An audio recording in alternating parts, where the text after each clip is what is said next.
Em primeira mão, gostaria de compartilhar minhas metas de leitura. Comprei 2 livrinhos na Black Fraud. Então, eu vou ler um esse mês e outro no próximo mês. Eu fui na leitura dar uma olhada em preço de livro, quando estava de semana da Black Friday, mas assim, os preços estão impossíveis, né, nas livrarias.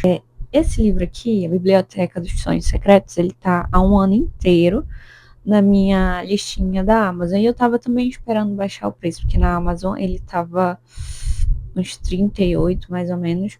E aí quando eu fui na livraria, ele estava R$ 52. E eu não entendi por que esse valor estava tão caro assim. Quando chegou no dia da Black Friday, ele tava, eu acho que R$ 30, ou era 28. Eu acho que eram uns R$ 28, se não me engano. E esse daqui tava, tipo, 24, R$ 26. Então, eu consegui os dois pelo preço de um único que eu ia comprar, né? Eu comecei a ler esse mês já Chocolate Quente às quintas-feiras. E que coisa gostosa. Da última vez eu falei, porque eu só lembro de gravar, tipo, um vlog a cada 2 meses, né? Mas a última vez eu tava lendo a segunda parte de Vou Te Receitar um Gato, né? No caso, Vou Te Receitar um Outro Gato. E aí eu comprei esse daqui e que coisa gostosa. Eu tô viciada nessas literaturas de cura, né? Como é que é? Eu acho que é esse o gênero, literatura de cura. Os 2 livros são da Michiko Aoyama, é a autora dos 2. Esse livro, ele é bem pequenininho e, assim, cada capítulo, ele vai para uma pessoa diferente, do mesmo jeito que é no Vou Te Receitar um Gato, né? Só que no Vou Te Receitar um Gato, a gente acompanha o médico e a enfermeira, eles são personagens que continuam ao longo de todo o livro. E aqui a gente vai, tipo, tem alguns personagens que as histórias deles estão meio que entrelaçadas, eles vão ali se conhecendo, mas é tipo o ponto de vista de cada um. E assim, ele é tão aconchegante que eu quero passar o tempo inteiro lendo. Eu percebi que eu saí bem mais do celular agora com essa leitura de verdade. Eu quero ficar muito tempo lendo isso daqui. No primeiro dia que eu fui ler, eu li por 30 minutos só, porque eu sou uma pessoa que estou hiperestimulada. Então, eu demoro ali para eu pegar, engatar numa leitura por causa disso, que aquela sensação de quero mexer no meu telefone, sabe? Então, demorou uns 2 dias, só que os 2 dias não, demorou assim um dia, porque a leitura é muito, muito gostosa, é muito aconchegante. São histórias curtas, né, de cada personagem. E eu não sei, eu queria mais 30 livros desse aqui. Eu sei que tem um outro dele, que é. Eu não lembro o nome, né? Mas eu sei que tem um outro dele. Daqui a pouco vai começar esse daqui. Esse aqui é de janeiro, porque minha meta é um livro por mês, né? Já que, assim, eu já não tenho tanto esse negócio de ler quanto quando eu era uma jovem adolescente. Gostava muito de ler quando eu era mais nova. E aí, depois que eu parei com a leitura, para eu voltar, deu uma engatada, assim. Então, tem livros que eu passo 3 meses para ler, sem brincadeira. Tem o livro que eu tô lendo, eu já tô lendo ele assim há 2 meses. Só que também é um livro de reflexão. Então, eu vou, leio, paro, penso, reflito, anoto um monte de coisa. E aí, depois eu vou e continuo. Mas mesmo assim, ainda com livros de história, de fantasia e tudo mais, é um pouco difícil para eu engatar na leitura. Esse daqui tá sendo bem rapidinho, assim como o dos gatinhos foi rapidinho. Mas não sei como é que vai ser no próximo. Então, em vez de eu colocar 2 livros num único mês e ficar super frustrada porque eu não consegui finalizar, botei desse jeito e é isso daí. Esses dias eu estava pensando em coisas que eu poderia trazer nesse vlog para falar, que eu gostaria de compartilhar que está acontecendo na minha vida, né? Por exemplo, assim. E eu me deparei-me com este livretinho aqui, é o Menos Telas e Mais Vida. E tem aquele intuito de trazer atividades, trazer desenhos para você colorir, tem textinhos para você ler e tudo mais. Tem várias atividades, tem textos e tudo mais.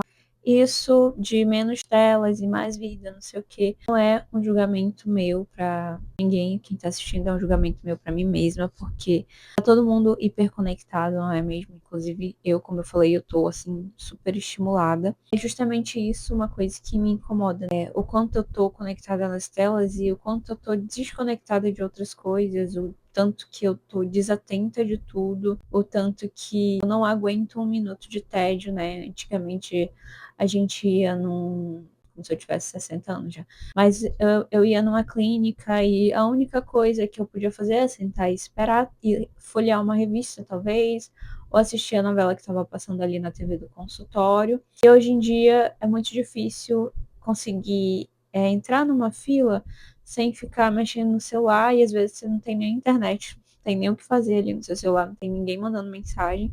É inevitável você pegar o celular e ficar. Assim como quando a gente está no Uber, por exemplo, que é o carro de uma pessoa que você não conhece, você não tá prestando atenção ali se ela tá te levando pro seu destino certo, se ela tá pegando um atalho que ela não deveria, porque você tá o tempo todo ali, ó. Inclusive o motorista não tá prestando atenção, tá falando com outra pessoa, tá passando um vídeo ali no telefone dele. E justamente por essa hiperconexão, eu acho muito difícil hoje em dia saber as coisas que eu gosto, as coisas que eu não gosto, as coisas que eu quero fazer ou que eu não tenho o mínimo interesse, porque são tantas opções e é tanta gente fazendo tanta coisa e eu fico perdida no meio de tudo isso e começa aquela indagação, e se eu tentar fazer tal coisa? E já foi algo talvez que eu tenha tentado e não engatei, eu não deu certo, eu não gostei, eu só me estressei, só que, poxa, todo mundo tá fazendo, por que que eu não posso fazer? E vale ressaltar também que a internet é uma farsa, pode ser que uma pessoa fala que ela tá fazendo alguma coisa e que na verdade ela não faz. Pode ser que alguém fale que é pintor, que gosta de pintar, que gosta de desenhar, e na verdade quem fez aquele desenho foi um outro alguém ou foi uma imagem gerada por inteligência artificial e ela tá te mostrando. É muito fácil eu chegar aqui e falar que eu tô sem rede social, ou que eu não uso muito, ou que eu tô tentando sair mais do celular, sendo que, tipo, eu desligo meu telefone e aí eu vou pro computador e eu desligo o computador e eu vou pro TV e por aí vai, entendeu? Tempo atrás eu percebi que eu não consigo, pelo menos eu não conseguia, agora já estou conseguindo, mas que eu não conseguia assistir absolutamente nada sem estar mexendo no meu telefone. Não dava, assim, 15 minutos de série ou de filme já era algo muito entediante. Eu não sei porquê. Eu cresci assistindo essas coisas e se tornou algo, de repente, muito entediante, até porque a gente tem ali uma telinha, né, na palma da mão para que a gente possa ficar scrollando por horas e horas, o tempo inteiro. Então, acaba que você assistir uma história que ela leva tempo para ser decorrida. Inclusive, ultimamente começou muita discussão de que as pessoas estão tentando transformar novelas e dramas asiáticos em algo muito mais ocidental, porque é muito mais rápido. Para um casal se beijar é mais rápido, para um casal ficar junto é mais rápido, para que as coisas comecem a acontecer é muito mais rápido. Ninguém quer esperar 10 episódios para que algo aconteça e tudo mais. Inclusive, em questão de novelas brasileiras mesmo, é muito melhor que tudo aconteça em 3 episódios do que demorar 30 episódios, né? Peraí que minha gata tá miando. E nessa história de não conseguir assistir nada sem ficar mexendo no celular, eu percebi que eu perdia todo o enredo de uma história, né? Porque quando finalizava e alguém me perguntava o que eu tinha achado, se eu tinha gostado, se indicaria, eu ficava, ai, história meio sem gracinha, assim, sem nexo. O casal ficou junto de repente, eu não entendi porquê. No começo eles mal se falavam. Só que, na verdade, não é que as coisas aconteceram de uma hora para outra, é simplesmente que eu não estava prestando atenção. Então, essa questão de estar o tempo todo com uma tela, o tempo todo no telefone, o tempo todo na internet, ela traz muito essa comparação constante. Se você olhar para a vida do outro sem parar. E como eu disse, né, nem tudo que a gente vê na internet é real. É muito fácil eu fingir alguma coisa, é muito fácil eu fingir que eu faço algo que eu não faço, que eu tenho uma vida que na verdade eu não tenho. E você está se comparando com alguém que às vezes finge ter um trabalho que é o seu trabalho dos sonhos e você fica aí se sentindo alguém completamente inútil porque a pessoa está vivendo a vida dos sonhos e você ainda está tentando. Inclusive, um outro problema, né? Pessoas que têm, assim, 20 anos de idade achando que a minha vida acabou pra mim, já era. Algumas pessoas que ainda nem chegaram nos 30 anos já acham que não tem nada, que isso e aquilo. Meu Deus, eu não tenho casa, eu não tenho um carro, não tenho um bom emprego. Eu achei que com 30 anos de idade a minha vida ia estar feita e não vai estar feita, porque pode ser que os seus pais já tenham conseguido ali comprar a casa deles, de fato, a casa deles, quando eles já tinham 30 anos de casado, e você aí com 30 anos de vida tá se questionando, meu filho. Então, tem essa questão, né, de se comparar e parece que todo mundo tá chegando num lugar que você ainda não chegou, todo mundo sabe quem é e você sabe nem para onde ir. Inclusive, eu queria muito trazer aqui no próximo vídeo, não uma análise exatamente, mas falar um pouco a respeito de Sussurros do Coração. É o meu filme favorito do Estúdio Ghibli e pelo menos para mim, ele traz essa mensagem, né, de que parece que todo mundo sabe para onde ir ou tem a sua vida muito bem planejada, enquanto você tá ali se sentindo meio perdida naquele vazio. O que é que eu faço? E aí a gente chega à nova palavra do momento, né? Que é performance. E muitos têm falado ultimamente que você não pode nem tentar descobrir o que você gosta, porque parece que você tá numa performance. Tem o lado de que sim, as pessoas fazem as coisas na internet para tentar se aparecer, para tentar engajar e tudo mais, mas tem gente que só tá tentando viver a sua vida, sabe? Então, você não pode mais nem levar um livro pra praia, só tá tentando criar conteúdo. E assim, pode até ser que você levou um livro pra praia pra gravar um vídeo, mas automaticamente aquilo já tá te forçando a ler, sabe? Tá te forçando a sair um pouco, o mínimo que seja do seu celular. E aí você começa a dar uma lida ali pra gravar o seu vídeo, seu vlog, seja lá o que for o seu conteúdo. Aí você começa a achar a história interessante, por aí vai. Pode ser que você tenha começado a fazer bordado, porque sim, você viu alguém na internet fazendo, e você foi tentar fazer e gravar ali a sua tentativa de fazer bordado, só que você engatou no bordado e gostou do bordado. Inclusive, a minha sogrinha faz um tempo que foi para uma aula de crochê que tem aqui e ela amou, sabe? Toda semana ela vai, já fez amigas. É um momento assim que, mesmo que ela tá cansada, ela tá com dor, ela gosta de ir pro crochê. Ela não filma a vida dela no crochê, mas mesmo que ela decidisse gravar e publicar, pelo menos ela está fazendo algo para sair da tela, né? Coisa que talvez eu não esteja fazendo. E quando se fala assim de leitura, bordado, crochê, entre outros, vem o assunto dos hobbies. Tô trazendo vários tópicos, né? Mas é porque uma coisa leva a outra, né? Há um tempo atrás eu vi um vídeo que era como se fosse. Era como se fosse, não, era uma pergunta ao público. Ela colocava assim: o que foi algo que a internet estragou para você? E o primeiro comentário, alguém respondia hobbies. Hobbies era algo que era legal, divertido, e para passar o meu tempo se tornou uma obrigação. E de fato, inclusive, essa semana mesmo apareceu um outro vídeo para mim falando que os hobbies foram meio que estragados pela internet. Não é mais algo que você faz porque você gosta, porque você quer, mas você se sente obrigado a fazer. Inclusive, nesse começo de ano, começam também, né, os vídeos de 20 hobbies para você fazer, 25 hobbies para você aprender. E quem é que tem esse tempo todo, sabe? Tipo, 20 hobbies? Então, se o seu hobby é ler, lê, sabe? Você não precisa fazer outra coisa além disso. Se é o que te dá prazer, é o que te acalma, é o que tira o seu estresse, é o que tira a sua mente ali do seu trabalho, de um problema que você está passando, de uma situação chata. Então, passe seu tempo indo, vai pra praia ler, lê na sua cama, vai num cafezinho ler, lê numa praça de alimentação do shopping, o que for bom para você. Você pode gastar o seu tempo lendo e aquele pode ser o seu único hobby se aquilo é o que te entretém, que te traz satisfação, que faz você se sentir bem, que faz você sair um pouco daquela agitação da vida cotidiana, sabe? Não só da questão das telas, mas de todo o resto mesmo, da loucura. E sim, eu gosto muito dessa ideia de atividades que tiram a gente um pouco das telas, mas elas só são legais quando elas geram aquele interesse genuíno em mim, quando é algo que eu gosto mesmo de fazer, eu tenho vontade de aprender. Até porque hoje a colagem, por exemplo, se tornou um hobby muito caro, né? E não estou tentando achar a colagem na internet também não, né?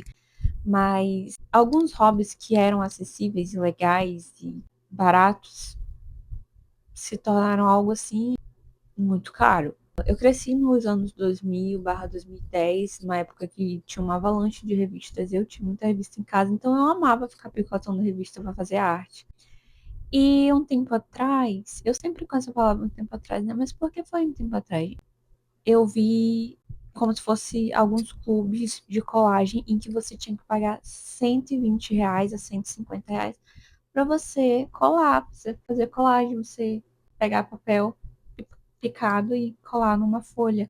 E assim, eles nem te davam material porque estava escrito lá, estava escrito lá que você tinha que levar o que você quisesse para fazer a colagem de acordo com o tema que eles forneciam. Então, se o tema era Natal, você tinha que imprimir as coisas aí na sua casa ou numa gráfica e levar para fazer a colagem em grupo. Então, você está pagando 120 a 150 reais para você interagir com outras pessoas, que não faz muito sentido, né? Então, encontrar algo que genuinamente eu gosto, e eu gostaria que todo mundo encontrasse algo que genuinamente goste de fazer, que se identifica e que vai tirar essa loucura de telas e de dopamina rápida e barata, de estar super estimulado, que no final do dia chega a gente fica zonzo assim, né? Eu quero muito criar essa meta de conseguir sentar e focar numa única coisa, algo de cada vez. Sem, eu quero perder um pouco esse negócio de pegar o meu telefone e ficar por horas a fio scrollando. Isso tirou de mim aquela desculpa de, nossa, eu não tenho tempo. Muitas pessoas que de fato não têm tempo. Mas no meu caso era realmente aquela desculpa de, poxa, eu tô sem tempo para fazer isso aqui, mas quando eu ia ali no tempo de uso do meu telefone, eu percebi que eu tinha muito tempo, só que ele estava sendo gasto inutilmente. Isso, sabe? Eu quero muito conseguir aprender a usar a internet de uma maneira boa, favorável e saudável, porque eu não acho que a internet é uma grande vilã, ela veio para ajudar a gente com muitas coisas. Eu me mudei de cidade faz cerca de 6 meses e com a internet eu tenho um fácil acesso à minha família. Eu consigo ligar para os meus amigos e ficar jogando com eles e conversando. Eu consigo ligar de vídeo para os meus pais, para minha avó e ver, sabe, matar aquela saudade, pelo menos de olhar para a pessoa, de ouvir a voz da pessoa, ficar ali conversando por muito tempo, sem que gaste os dados do telefone. Então, eu sei que tem muitos benefícios. A forma realmente errada é como eu tô usando e o tanto que eu tô ficando assim viciada e até mesmo dependente de uma telinha de celular. É isso aí, gente, vai dar certo.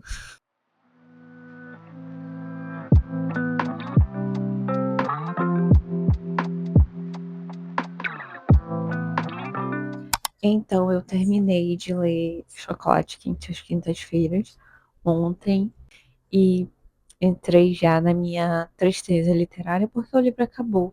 Normalmente demoro para ler um livro, né?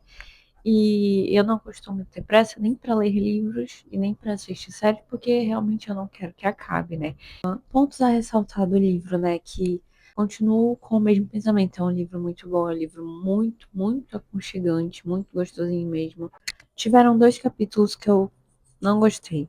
Vou dizer assim, 2,5, porque um deles foi mais ou menos. Eu tava achando interessante por um tempo, depois ele começou a ficar meio esquisito, meio confuso. E os outros dois eu realmente não gostei. Então, os capítulos eles ficam separadinhos assim, ó. Não tem numeração, né? É meio que o título, uma cor e a cidade.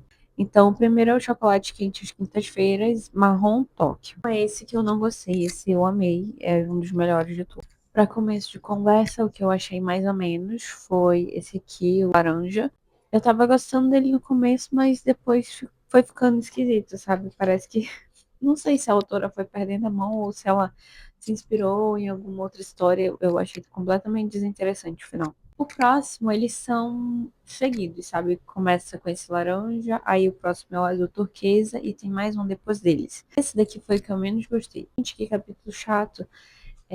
Me desculpa para quem gostou, se você já leu esse livro e gostou desse capítulo. Eu achei muito chato porque ele desconectou completamente o restante da história, sabe? Eu me perdi ali no livro, parecia que eu estava lendo outro livro.